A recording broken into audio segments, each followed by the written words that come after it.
At my fiancé's family reunion, I learned exactly what kind of man I was about to marry. It happened in the first 10 minutes. I was balancing a casserole dish on one hip, trying not to spill baked mac and cheese all over the gravel driveway, while my two kids, Ursula and Nick, trailed beside me in their Sunday clothes. The reunion was at his parents' farm outside Marshfield, Wisconsin. One of those sprawling properties with a red barn, folding tables under white tents, and enough pickup trucks lined up in the field to look like a dealership. "Smile," my fiancé Derek Lawson said as he shut the car door. "Today's important." Important, right. I worked as head of HR at Nasonville Dare. I managed conflicts, solved staffing crises, and could tell when someone was smiling through their teeth. Derek's family had always been polite in that careful, chilly way that never quite crossed the line into anything obvious. I had spent the last year telling myself they only needed time. Time to adjust. Time to accept that Derek was marrying a woman with children. Time to see we were solid. I should have trusted my instincts sooner. At the check-in table by the barn, Derek's sister, Candace, was handing out name tags with a smile so bright it looked painful. "There you are," she said. "We were wondering if you'd make it." I ignored the jab. "Hi, Candace." She peeled off 3 tags and handed them over. "Gina Ursula guest kid. Nick guest kid." For a second, I thought I'd read it wrong. Ursula looked up at me. "Mom, why does mine say that?" Nick, only 7, sounded smaller than usual. "What's a guest kid?" My chest tightened so fast I could barely breathe. "Candace," I said carefully. "What is this?" She tilted her head, all innocence. "Oh, it's just for organizing the seating. Blood family has one section in-laws, another guests, another. Makes things easier." Her husband snorted into his drink. Derek's younger brother, Brent, stepped up beside her, glanced at my kids' tags, and smirked. "You and your kids are just extras here. Might as well label it clearly." Ursula's face fell. Nick reached for my hand. And Derek, my fiancé, the man who had asked me to spend my life with him, laughed. Not awkwardly, not nervously. He laughed like Brent had made a good joke. "Come on," Derek said, waving a hand. "Don't make a thing out of it." I stared at him. "You think this is funny?" "Gina, relax." But then we walked toward the tables, and I saw there were no chairs with our names on. No plates set out, no silverware. The long family tables were full of place cards. Grandpa Lawson, Aunt Renee, Cousin Tyler. Real grandkids written in looping black marker over one section of seats for the children. Nothing for Ursula, nothing for Nick, nothing for me. I turned slowly to Derek. "Where are we supposed to sit?" He shoved his hands in his pockets and shrugged. "It's just lunch." His mother, Lorraine, drifted over before I could answer. Her lipstick was perfect, her pearl earrings gleaming in the sun. "Oh, Gina, honey, don't be sensitive. This day is about family traditions." Ursula clutched my arm. "Mom, I don't want to stay." Neither did I, but I wanted to hear Derek say something decent. One sentence, one line that proved I hadn't wasted a year of my life. Instead, Brent called from behind us. "Better hurry if you want food." Derek grinned and tossed over his shoulder. "Yeah, food's for real family." Everything went quiet. I felt it. Not like heartbreak. Not exactly. Heartbreak is soft first, then sharp.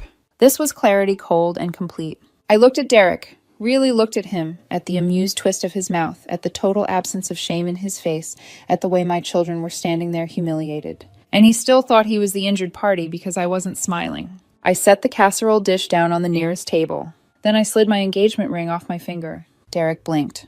"What are you doing?" I put the ring in his palm and curled his fingers over it. "If food is for real family, then we're no longer your family." The smiles around us vanished. Lorraine's mouth dropped open. Brent straightened. Candace whispered, "Oh my God." Derek stared at the ring. "Gina, stop being dramatic." "No," I said. "This is me finally stopping." I took Ursula's hand, then Nick's. "We're leaving." Over name tags, Derek snapped, loud enough to turn heads from 3 different tables. "No over disrespect. Over you laughing, while my children get treated like stray dogs begging under the table. Over the fact that you agree with them." "Gina," I turned back once. "Lose my number." Then I walked my kids to the car, while half his family watched in stunned silence. That should have been the end of it. It wasn't even the beginning. On the drive back to Marshfield, Ursula cried quietly in the back seat. Nick kept asking if he had done something wrong. That question nearly broke me. "No, baby," I said, gripping the steering wheel so tightly my knuckles ached. "No, you did nothing wrong. None of this was your fault." Ursula wiped her eyes. "Then why did they hate us?" I swallowed hard. "Because some people are cruel when they think they can get away with it." When we got home, I changed out of my dress, put frozen pizzas in the oven, and sat at the kitchen counter, staring at my phone while texts rolled in. You embarrassed me in front of everyone. My mom is devastated. You blew this up for no reason. You always wanted attention. Congrats. Guess the extras got written out of the script. Then 20 minutes later, a different message came in. Since you've chosen to make a scene, I assume you also won't be expecting Derek to continue helping with your household. I read it twice, then a third time. My household. That was when a sick realization settled in. Over the past 11 months, Derek had moved into my house part-time. He paid for almost nothing consistently. He always had a reason. Truck repair, slow quarter at work, helping his dad temporary cash flow issue. I covered the mortgage, groceries, school clothes, utilities, and most dinners out. I even loaned him money twice when he claimed he was behind on payments for equipment at his landscaping business. And every time I hesitated, he'd kiss my forehead and say, "Once we're married, what's mine is yours, and what's yours is ours." Only now I understood the real version. What's yours is ours. What's mine is mine. I opened my banking app and my stomach dropped. 3 days earlier, Derek had used the card information saved on my laptop to book a family contribution for the reunion caterer, $940. I checked farther. 2 payments to his mother for event supplies, 1 charge at a men's store, another at a jeweler for watch repair. Not catastrophic amounts, but enough. Enough to show a pattern. Enough to confirm what my instincts had been whispering for months. He hadn't just humiliated my children. He had been feeding off me while his family mocked us behind my back. I took screenshots of everything. Then I called my friend Tessa, a paralegal with the kind of brain that could cut glass. "You used your card?" she asked. "Yes." "Did you authorize those charges?" "Not those." "Then stop crying and start documenting." "I'm not crying." You sound like you're about to set someone's truck on fire." "I'm considering it." She laughed. "Better idea. Change the locks. Freeze the cards. Save every message." By 8 that night, the locks were scheduled to be changed, my accounts were secured, and Derek's access to the garage code streaming accounts and shared apps was gone. At 9:15, Derek showed up pounding on my front door. "Gina, open up." I checked the camera first. He was alone, flushed and furious. I opened the door just enough to stand in the frame. "What? What the hell is wrong with you?" he demanded. "You changed the code. You no longer live here." He gave a short, incredulous laugh. "Because of one stupid misunderstanding." I folded my arms. "My children were labeled guest kids. Your brother called us extras. There were no seats for us, no plates, and you said food was for real family. Which part was the misunderstanding?" His jaw flexed. "You're twisting it." "No, I'm repeating it." He looked past me into the house. "Where are my things?" "In boxes, in the garage. Pick them up tomorrow while I'm at work." That finally rattled him. "You can't just throw me out." "I can when it's my house, my mortgage, my furniture, my groceries, my utility bills." I held up my phone. "And want me to keep going because I can include the charges you made on my card too." His face changed then, just for a second. Panic, quick and ugly. "I was going to tell you about those when before your family finished eating the food I paid for." "Gina, come on." "No, you come on. You let those people degrade my kids. Kids who were kind to you. Kids who called you family. And all while you were siphoning money from me to impress the same people." It wasn't siphoning. Interesting choice to argue vocabulary instead of facts. He dropped his voice, probably hoping softer would work where anger had failed. "Baby, don't do this." I felt nothing at all when he called me that. "We are done, Derek." "You're overreacting." I stepped back and opened the door wider, not to let him in, but to make a point. "Leave before I call the police." He stared at me a long moment as if waiting for me to crack. I didn't. The next morning, he sent flowers to my office at Nasonville Dare with a note that said, "We can fix this." I had reception refuse delivery. By noon, his aunt had left me a voicemail about forgiveness. By 2, Lorraine had texted that I was destroying a good man over children's hurt feelings.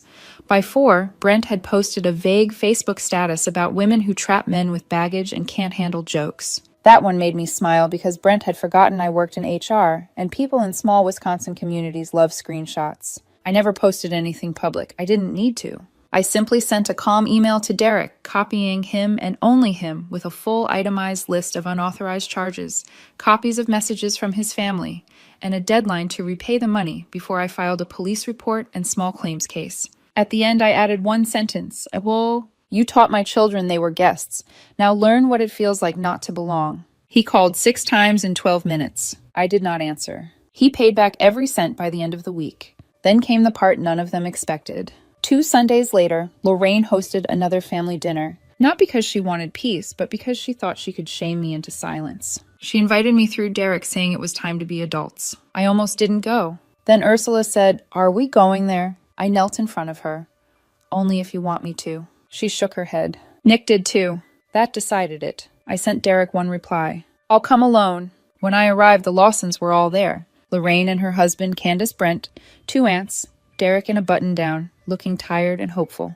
They had set a place for me this time front and center. Funny how respect appears when money disappears. Lorraine folded her hands.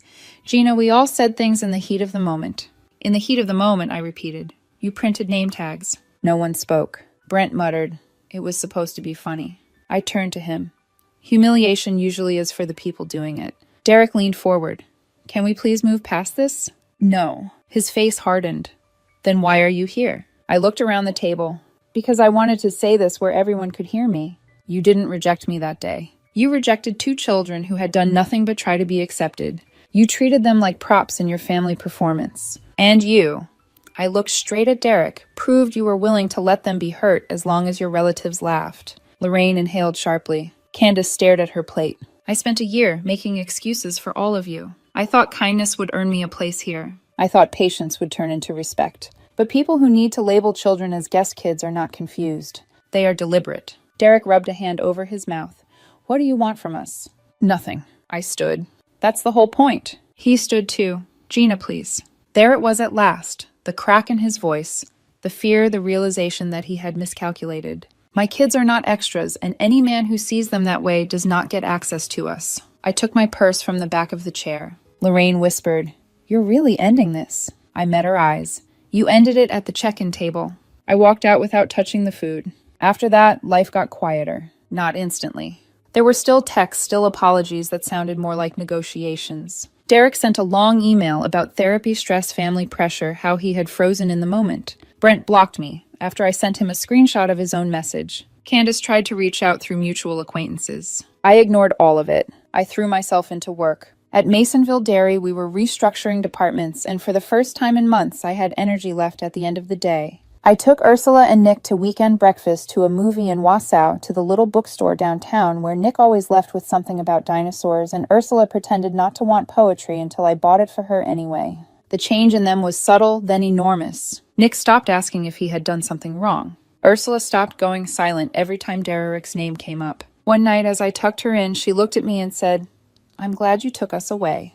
That was the only confirmation I needed. A month later, Tessa forwarded me a public court filing. Derek's landscaping business was in trouble. He had been behind longer than he admitted. His family apparently had expected our marriage to stabilize him financially. I laughed for a full minute at that, not because it was kind, because it was true. I had never been a bride to them. I had been a bailout plan with good credit and a house. The ring coming off had ruined more than their reunion. It had ruined their arrangement. Good! If there's a moral to any of this, it's simple. Disrespect rarely arrives alone. It comes holding hands with entitlement. The people who mock your children, minimize your pain, and reach into your wallet while smiling are not confused about who they are. Believe them the first time. I do now. I'm still Gina Miller, head of HR, mother of 2, living in Wisconsin and paying my own bills in my own home. The difference is that now my peace belongs to me too. And my children, they will never again wear someone else's label. Especially not guest kids. Here's my closing note. A note from me to you. Yes, you. The one still making excuses for him. Look, I'm not going to sugarcoat this because you deserve better than sugar right now. If the people who are supposed to become your family are printing name tags that call your children guest kids, honey, that's not a rough start. That's the finish line of a race you never should have entered. Here's what I wish someone had told me over coffee bluntly before I spent a year being gracious. Kindness is not a currency that buys you respect from people who have already decided you don't deserve it. You can smile, bring the best mac and cheese in Marshfield County, and show up in your nicest dress, and they will still seat you by the shed. Watch how a man reacts when his family disrespects you. Not what he says later in private when he's trying to smooth things over. What he does in the moment when it costs him something socially to take your side. That 3 seconds of silence, or worse, that laugh is his real answer. And check your bank statements, darling. I mean it. Not because all men are thieves, but because entitlement rarely travels alone. It usually brings a carry-on full of financial convenience. The hardest part isn't leaving. The hardest part is admitting that the version of him you've loved was mostly your own generosity reflected back at you. Leave anyway. Your kids are watching and they will remember. Not the reunion, not the name tags, not even the tears in the backseat. They'll remember that you chose them. That's the only label that matters. Gina. P.S. If he sends flowers to your office, have reception, turn them away. It's more satisfying than you think. Satisfying than you think.